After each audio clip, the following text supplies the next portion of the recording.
नमस्कार प्यारे विद्यार्थियों, आज हम सॉल्यूशंस का पार्ट 7 करेंगे। इससे पहले वाली वीडियो में हमने आइडियल और नॉन आइडियल सॉल्यूशन के बारे में पढ़ा था। आइडियल सॉल्यूशन क्या है, नॉन आइडियल क्या है और एजियोट्रोपिक मिक्सर के बारे में हमने डिस्कस कर लिया था।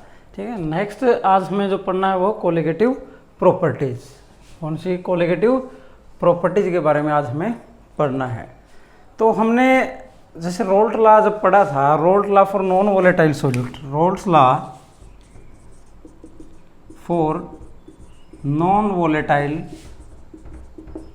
सॉल्यूट, तो हमने ये देखा था जब नॉन वोलेटाइल सॉल्यूट को सॉल्वेंट में जब डिजोल्व करते हैं तो जो सॉल्यूशन का वेपर प्रेशर है, सॉल्यूशन का वेपर प्रेशर लेस आता है किसके, सॉल्वेंट के वेपर प्रेशर से। सॉल्वेंट के वेपर प्रेशर से क्या आता है, लेस आता है किसका वेपर प्रेशर, सॉल्यूशन का वेपर प्रेशर। ठीक है, तो ये जो लोअरिंग इन वेपर प्रेशर है, लोअरिंग इन वेपर प्रेशर जो है ये किस पे डिपेंड करती है, it depend upon the only on the nature of the solute. Nature of the solute के ऊपर क्या करती है डिपेंड। जो लोअरिंग इन वेपर प्रेशर है वो नेचर ऑफ सॉल्यूट के ऊपर डिपेंड नहीं करता। ये किसके ऊपर डिपेंड करती है, that depend only on the quantity, quantity of solute. किसके ऊपर डिपेंड करती है, क्वांटिटी ऑफ सॉल्यूट। आपने सॉल्यूट कितना लिया है, कितना सॉल्यूट सॉल्यूशन के अंदर प्रेजेंट है, उसके ऊपर डिपेंड करती है, ना कि उसके नेचर के ऊपर। सॉल्यूट चाहे कोई भी हो। फॉर एग्जांपल हम ये देखते हैं, हमने 1 किलोग्राम क्या लिया, वाटर लिया, दोनों केस में सॉल्वेंट क्या लिया 1 kg वाटर। ठीक है, और इसमें भी क्या है 1 kg वाटर, हमारा क्या है सॉल्वेंट। इसमें हमने डाला 1 मोल यूरिया और इसमें हमने डाल दिया 1 मोल सुक्रोज। अब दोनों की क्वांटिटी देखें, इसमें भी 1 मोल है, इसमें भी 1 मोल है, इसमें यूरिया है, इसमें क्या है सुक्रोज है। बट ये पाया गया दोनों ही केसेस में जो लोअरिंग इन वेपर प्रेशर है वो क्या आई, सेम आई। लोअरिंग इन वेपर प्रेशर क्या दोनों ही केसेस के अंदर सेम है। इसका मतलब लोअरिंग इन वेपर प्रेशर किसके ऊपर डिपेंड करती है, अमाउंट ऑफ सॉल्यूट के ऊपर डिपेंड करती है। किसके ऊपर डिपेंड करती है, अमाउंट ऑफ सॉल्यूट के ऊपर क्या करती है, डिपेंड करती है, ना कि नेचर ऑफ सॉल्यूट के ऊपर, चाहे सॉल्यूट कोई भी हो। बट लोअरिंग क्या हुई दोनों केसेस में, यदि उनकी क्वांटिटी यदि सॉल्यूट की सेम है तो लोअरिंग इन वेपर प्रेशर भी क्या होगी, सेम होगी। अब लोअरिंग इन वेपर प्रेशर से कई प्रॉपर्टी रिलेटेड है। जैसे सॉल्यूशन का यदि वेपर प्रेशर क्या हो जाता है, डिक्रीज होगा, नॉन वोलेटाइल सॉल्यूट डालेंगे तो वेपर प्रेशर डिक्रीज होगा तो बॉइलिंग पॉइंट क्या होगा, boiling point will increase. Similarly जो फ्रीजिंग पॉइंट है, फ्रीजिंग पॉइंट क्या होगा, डिक्रीज होगा। तो वेपर प्रेशर से ये प्रॉपर्टीज क्या आपस में लिंक्ड है। इन प्रॉपर्टीज को कौन सी प्रॉपर्टी बोलते हैं, कोलिगेटिव प्रॉपर्टी बोलते हैं। Which are colligative means linked together, जो प्रॉपर्टी आपस में क्या हो, लिंक्ड हो, एक दूसरे से क्या हो, लिंक्ड हो, उनको बोलते हैं कोलिगेटिव प्रॉपर्टी। तो किसी भी सॉल्यूशन की कोलिगेटिव प्रॉपर्टी क्या होगी, जो सिर्फ किस पे डिपेंड करे, only on the number of particle of solute. Number of particle mean amount of solute, amount of solute बोल दो या number of particle of solute बोल दो, सिर्फ उसके ऊपर डिपेंड करे, do not depend upon the nature of solute. Nature of solute के ऊपर डिपेंड नहीं करेगी। चाहे सॉल्यूट आपका इस केस में देखें यूरिया था, इस केस में क्या था, सुक्रोज था। But lowering in vapour pressure यदि दोनों के अमाउंट सेम है तो लोअरिंग इन वेपर प्रेशर भी क्या होगी, सेम होगी। तो इन प्रॉपर्टीज को हम कौन सी प्रॉपर्टी बोलते हैं, कोलिगेटिव प्रॉपर्टीज बोला जाता है। जो क्या करे, सॉल्यूशन की सॉल्यूट की अमाउंट के ऊपर डिपेंड करे, ना कि उसके नेचर के ऊपर डिपेंड करे। उन प्रॉपर्टीज को कौन सी बोलते हैं हमें, these properties are known as but colligative properties. Colligative properties are those properties which depend upon the number of particles या नंबर ऑफ मॉलिक्यूल्स या फिर अमाउंट ऑफ सॉल्यूट, कुछ भी कह सकते हैं हम, जो इसके ऊपर क्या करेगी, डिपेंड करेगी, ना कि उसके नेचर के ऊपर डिपेंड करती है। तो हमने देखा जब सॉल्यूशन का वेपर प्रेशर चेंज होगा, वेपर प्रेशर चेंज होगा तो उसका बॉइलिंग पॉइंट भी क्या होगा, चेंज होगा, और साथ में फ्रीजिंग पॉइंट भी क्या होगा, चेंज होगा। तो ये प्रॉपर्टी आपस में लिंक्ड है। तो कोलिगेटिव प्रॉपर्टी हमारे जो सिलेबस में है there will four, first is relative lowering in vapor pressure, second is osmotic pressure, third is elevation in boiling point,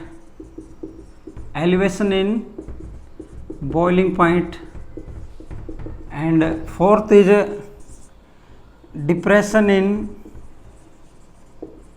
freezing point,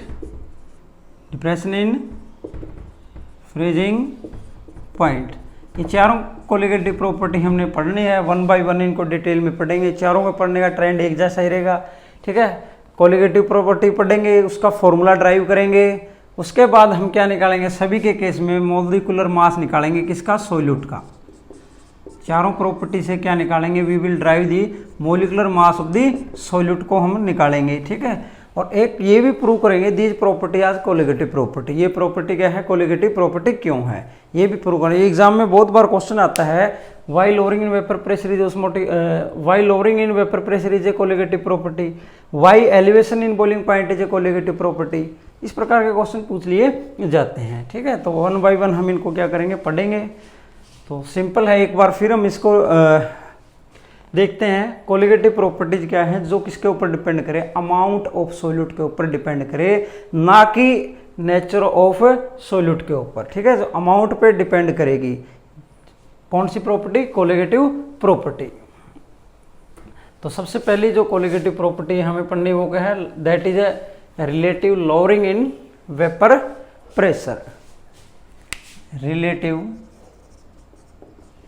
lowering in vapour pressure, ठीक है, relative lowering in vapour pressure. तो जब हमने roles law पढ़ा था non volatile solute के लिए, तो वहाँ हमने एक रिलेशन ड्राइव किया था, that is p naught minus P s divide by p naught, that is equal to x2, p naught minus P s divide by p naught is equal to x2। तो p naught minus P s को क्या बोला था वहाँ पे, that is lowering in vapour pressure, lowering in vapour pressure, ठीक है। और p naught minus P s divide by p naught को क्या बोला था, that is equal to relative lowering in vapour pressure. और x2 क्या है, that is mole fraction of solute, mole fraction of solute, ठीक है। ये फॉर्मूला हमने ड्राइव किया था, रोल्स लॉ जब पढ़ा था, तो इसको देखने के लिए आप हमारे पिछली वीडियोस देख सकते हैं, ठीक है। दैट में भी पार्ट 5 और पार्ट 4 के अंदर होगा, तो डिटेल में देखना तो ये लास्ट वीडियो में आप जाके देख सकते हो ये फॉर्मूला हमने कैसे ड्राइव किया था, ठीक है। तो x2 क्या है, मोल फ्रैक्शन ऑफ सोल्यूट। देखो लोअरिंग इन वेपर प्रेशर किस पे डिपेंड करता है, मोल फ्रैक्शन इन सोल्यूट के ऊपर। फॉर एग्जाम्पल यदि हमारे पास यदि ये सोलवेंट ले लिया हमने, that is 1 kilogram of solvent, इसमें हमने 1 मोल सोल्यूट डाल दिया, 1 मोल सोल्यूट डाल दिया तो लोअरिंग वेपर प्रेशर होगा। 1 मोल की जगह हमने क्या कर दिया, 2 मोल डाल दिया, तो लोअरिंग वेपर प्रेशर और ज़्यादा होगी, क्योंकि जितना सोल्यूट इसके अंदर डालते जाएंगे, सोल्यूट के मॉलिक्यूल क्या करेंगे, उतना स्पेस घेरेंगे, और जहाँ सोल्यूट के मॉलिक्यूल होंगे वहाँ से वेपर से नहीं बढ़ेंगे, क्योंकि सोल्यूट कैसा है हमारा, नॉन वोलेटाइल है। कैसा है, नॉन वोलेटाइल है। तो जितनी अमाउंट हम इस सोल्यूट इसके अंदर डालते जाएंगे, लोअरिंग इन वेपर प्रेशर क्या होते जाएगा, उतना ही बढ़ता जाएगा। लोअरिंग इन वेपर प्रेशर क्या होता जाएगा, उतना ही बढ़ता जाएगा। फॉर एग्जांपल यदि प्योर सॉल्वेंट का वेपर प्रेशर हम 100 मान लेते हैं, ठीक है, 100 mm ऑफ मर्करी, किसका, ये प्योर सॉल्वेंट का, ठीक है। अब इसमें क्या किया हमने, 1 मोल सोल्यूट डाल दिया नॉन वोलेटाइल, 1 मोल क्या डाल दिया हमने, सोल्यूट, कोई भी सोल्यूट x डाल दिया जो क्या है, नॉन वोलेटाइल है, नॉन वोलेटाइल है। तो इस सॉल्यूशन का वेपर प्रेशर कितना हो जाता है, मान लिया 80 mm ऑफ मर्करी, ठीक है। तो लोअरिंग इन वेपर प्रेशर कितनी हुई, 100 से कितना हो गया, 80 हो गया, तो कितना है, p naught minus P S कितना हुआ हमारा, P naught minus P S कितना आ गया, 20 आया। पी नोट क्या है, vapour pressure of pure solvent, और पी एस क्या है, वेपर प्रेशर ऑफ सॉल्यूशन, तो 20 आया। अब क्या किया, 1 मोल की जगह हमने क्या किया, 2 मोल डाल दिए, क्या डाल दिए, 2 मोल डाल दिए सोल्यूट के। तो सोल्यूट के मोल जितने ज़्यादा हो गए वेपर प्रेशर सोल्यूशन का उतना ही कम हो जाएगा। अब मान लिया कितना हो जाता है, 60 हो जाता है, कितना हो जाता है, 60। तो p naught minus P S अब कितना आया, 100 माइनस 60 कितना आया, दैट इज इक्वल टू 40। तो हमने ये देखा जैसे ही सोल्यूट की मात्रा इसके अंदर बढ़ती है, जैसे ही सोल्यूट की मात्रा बढ़ती है तो सॉल्यूशन का वेपर प्रेशर उतना ही कम होता जाएगा, और सॉल्यूशन का वेपर प्रेशर कम होता जाएगा तो p naught minus P S की वैल्यू क्या होती जाएगी, इंक्रीज होती जाएगी, लोअरिंग इन वेपर प्रेशर उतना ही बढ़ता जाएगा। P naught minus P s divide by p naught, इसको क्या बोलते हैं, that is known as relative lowering in vapour pressure, and that is equal to what, x2 is what, mole fraction of solute, mean solution में जितना ज़्यादा solute होगा lowering in vapour pressure भी क्या होगी, उतना ही ज़्यादा होगी। सिंपल सा है बात है ये, ठीक है। अब प्रूव करते हैं, how can you say that relative lowering in vapour pressure is a colligative property. ये colligative property, relative lowering in vapour pressure colligative property कैसे है, ठीक है। तो सबसे पहले इस इक्वेशन में देखो P naught minus P S किसके डायरेक्टली प्रोपोर्शनल है, x2 के। किस पे डिपेंड करता है ये, x2 पे। इट डिपेंड अपॉन, x2 को क्या लिख सकते हैं हम, x2 को लिख सकते हैं n2 divide by n1 plus n2। x2 is mole fraction of solute, mole fraction क्या होता है, number of mole of solute divide by total number of moles, ठीक है। तो p naught minus P S किस पे डिपेंड करता है ये, n2 is but number of moles of solute, किस पे डिपेंड करता है, number of moles of solute पे क्या है ये क्वांटिटी डिपेंड करती है। Relative lowering in vapour pressure, number of mole of solute पे डिपेंड करती है, तो कौन सी प्रॉपर्टी होगी ये, कोलिगेटिव प्रॉपर्टी होगी। नेचर के ऊपर डिपेंड नहीं करती, अमाउंट ऑफ सोल्यूट के ऊपर डिपेंड करती है, तो कौन सी प्रॉपर्टी होगी ये, कोलिगेटिव प्रॉपर्टी होगी। Now we have to find the molecular mass of solute, we have to find the molecular mass of solute, molecular mass of solute हमें क्या करना है, फाइंड आउट करना है यूजिंग कोलिगेटिव प्रॉपर्टी। कौन सी कोलिगेटिव प्रॉपर्टी यूज करेंगे हम, lowering in vapour pressure को क्या करेंगे, यूज करेंगे। According to Raoult's law we have seen that p naught minus P s divide by p naught is equal to but n2 over n1 plus n2, mean x2 के equal है, where p naught is the vapour pressure of pure solvent, p S is the vapour pressure of solution, n2 is the number of mole of solute, n2 किसके मोल है, solute के, और n1 किसके है, solvent के, ठीक है। For dilute solution, for dilute solution, यदि सॉल्यूशन डाइल्यूट होगा तो सोल्यूट की अमाउंट क्या होगी, कम होगी, और सोलवेंट क्या होगा, ज़्यादा होगा। उस केस में क्या है, n2 will be less than n1, n2 किससे लेस होगा, n1 से लेस होगा। तो n1 के कंपैरिजन में n2 को हम क्या कर सकते हैं, नेगलेक्ट कर सकते हैं। तो ऊपर वाली जो इक्वेशन है वो क्या हो जाएगी, P naught minus P s divide by n2 over n1, ठीक है। अब सपोज करते हैं W2 gram of solute dissolved in W1 gram of solvent, W2 gram of solute is dissolved in W1 gram of solvent having molecular masses M2 and M1। M2 जो molecular mass है solute का है, और M1 किसका, आपका solvent का है, ठीक है। तो अब इसमें देखते हैं जो नंबर ऑफ मोल्स है, p naught minus P s divide by p naught that is equal to what, N2, N2 is the number of mole of solute. Number of moles कैसे निकालते हैं, given mass by molar mass, N2 इसके equal होगा, और N1 क्या होगा, given mass W1 divide by M1, ठीक है। तो ये वैल्यू पुट करेंगे तो क्या आएगा, W2 divide by M2 W1 multiply by M1, ठीक है। तो अब इस रिलेशन से हम क्या करेंगे, M2 की वैल्यू को फाइंड आउट करेंगे। तो M2 क्या आएगा, W2 multiply by W2 multiply by ये आएगा आपका W1, ठीक है। यहाँ क्या आएगा, P naught minus P S, यहाँ क्या आ जाएगा, पी नोट आ जाएगा। तो इस फॉर्मूले से हम क्या निकाल सकते हैं, मोलिकुलर मास ऑफ क्या निकाल सकते हैं, सोल्यूट फाइंड आउट कर सकते हैं। रिस्पेक्टली हमें क्या पता हो, P naught is but vapour pressure of pure solvent पता हो, W2 क्या है, अमाउंट ऑफ सोल्यूट, सॉल्यूशन के अंदर कितने ग्राम आपने सोल्यूट लिया है। M1 is the molecular mass of solvent, ये पता हो आपको। W1 क्या है, that is the mass of amount of solvent, क्या है, amount of solvent. P naught minus P s क्या है, lowering in vapour pressure, solvent और सॉल्यूशन के वेपर प्रेशर का डिफरेंस कितना है। यदि ये क्वांटिटीज आपको पता है तो we can find out what molecular mass of the solute. हम मॉलिक्यूलर मास ऑफ सॉल्यूट को क्या कर सकते हैं, इजीली फाइंड आउट कर सकते हैं। ठीक है, now measurement of lowering in vapour pressure. Experimentally हम लोअरिंग इन वेपर प्रेशर को कैसे मेजर करेंगे, एक्सपेरिमेंटली हम लोअरिंग वेपर प्रेशर को कैसे मेजर करेंगे, रिलेटिव लोअरिंग वेपर प्रेशर को कैसे मेजर करेंगे। इसके लिए मेथड है ओस्टवाल्ड वॉकर डायनेमिक मेथड,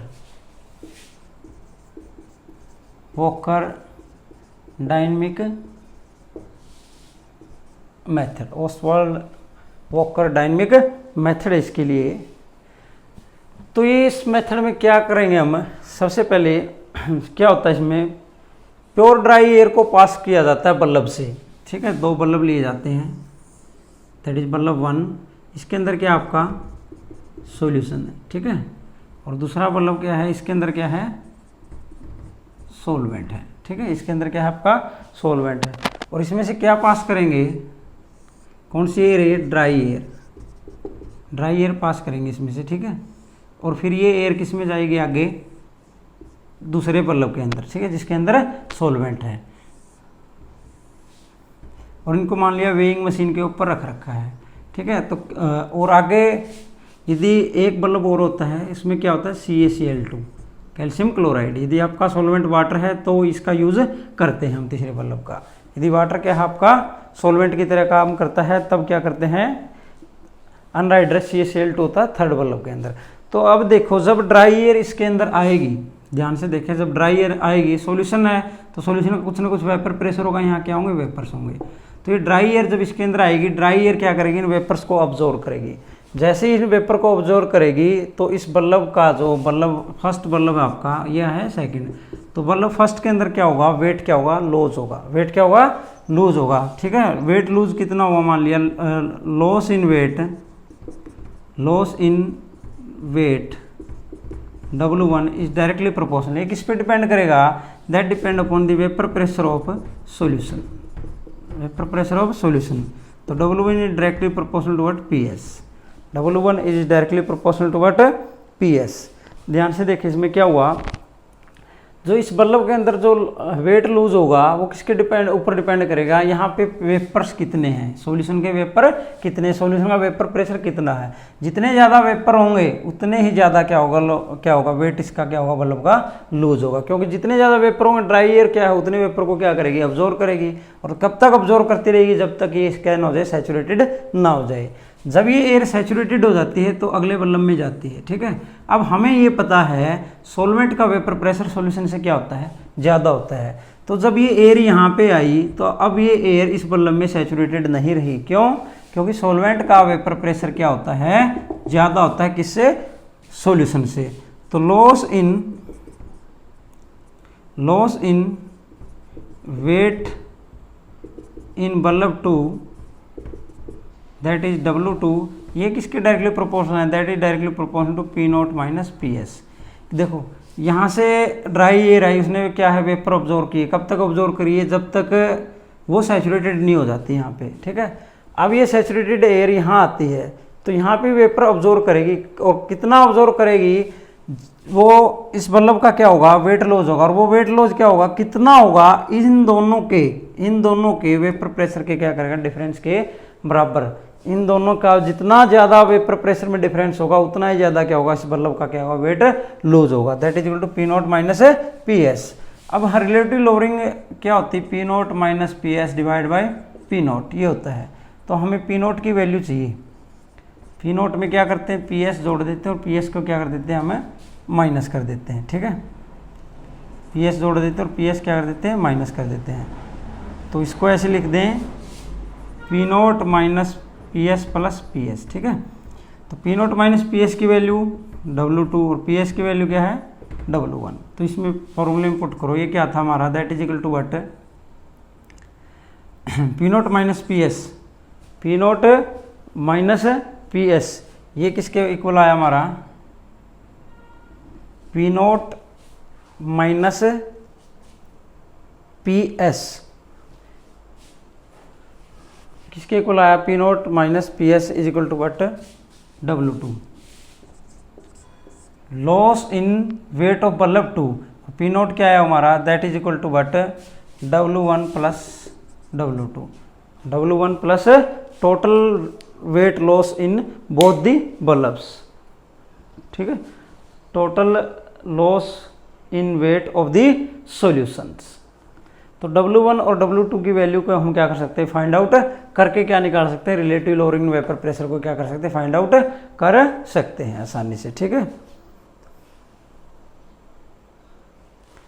तो एक बार फिर देखें इसमें क्या है, देखो सॉल्यूशन है, सॉल्वेंट है, ड्राई एयर को क्या किया, पास किया, ड्राई एयर को जैसे ही पास करेंगे वो क्या करेगी, वेपर को ऑब्जॉर्व करेगी। कब तक ऑब्जॉर्व करेगी, जब तक एयर का वेपर प्रेशर सॉल्यूशन के बराबर ना हो जाए। अब ये जब इसमें जाएगी तो इसका वेपर प्रेशर क्या है, सॉल्वेंट से ज़्यादा है, तो तब तक एयर को ऑब्जॉर्व करेगी, वेपर प्रेशर मीन वेपर्स को कब तक ऑब्जॉर्व करेगी, जब तक क्या ना हो जाए उसका, जब तक वो एयर क्या ना हो जाए, सैचुरेटेड ना हो जाए, ठीक है। और सैचुरेटेड होने के लिए देखो इन दोनों का जो वेपर प्रेशर है उसका डिफरेंस के बराबर क्या होगा, इस बल्ब के अंदर वेट लॉस हो जाएगा, that is equal to W2। तो हमने फिर क्या है, पी नोट को क्या लिखा, हमें किसकी पी नोट की वैल्यू चाहिए थी, तो पी एस जोड़ दिया, पी एस माइनस कर दिया, तो ये फॉर्मूला लगा के हमने ये निकाल दिया। तो यदि वेट लॉस इन W2 क्या है, सॉल्वेंट में, और wait loss in solution, W1 क्या था, सॉल्यूशन के बल्ब में, इनका यदि हमें पता हो तो हम रिलेटिव लोअरिंग वेपर प्रेशर को फाइंड आउट कर सकते हैं, ठीक है।